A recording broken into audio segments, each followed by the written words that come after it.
It's based on teams and it's based on work items. When we are deploying for a whole team, which means you don't open Outlook to figure out what to do for the client.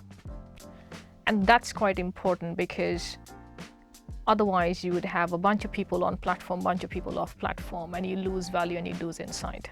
And that's a pretty hard shift and change because people like to hang on to what they like to hang on to.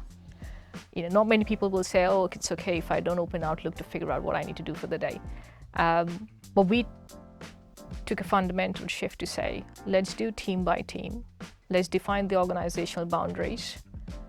You can change boundaries at a later stage in how you do things. That's perfectly fine. Things change, things evolve.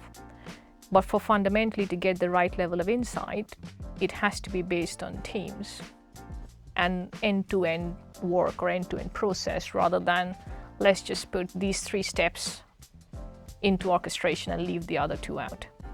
And that's pretty tough on our business because that's fundamentally changes habits, which means you don't have a person doing 10% this, 20% that, 30% this. So automatically there's a degree of efficiency that comes in because then people are doing a whole work item rather than piecemeal, which by virtue we know you lose time when you have to put your brain to 6 things 10% of your time in a day.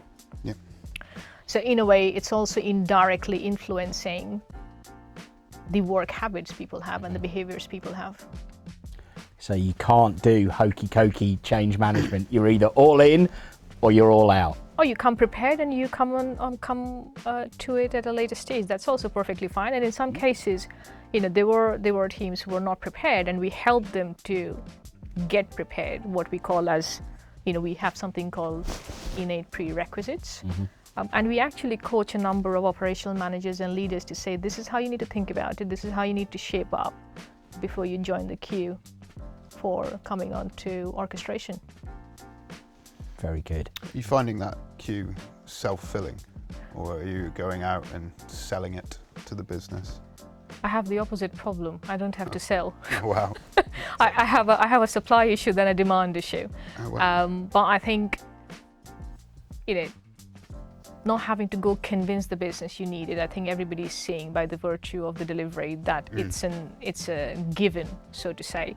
The main thing is the prerequisites, the interaction with the clients, and really agreeing on this is your sort of perimeter of work and perimeter of teams.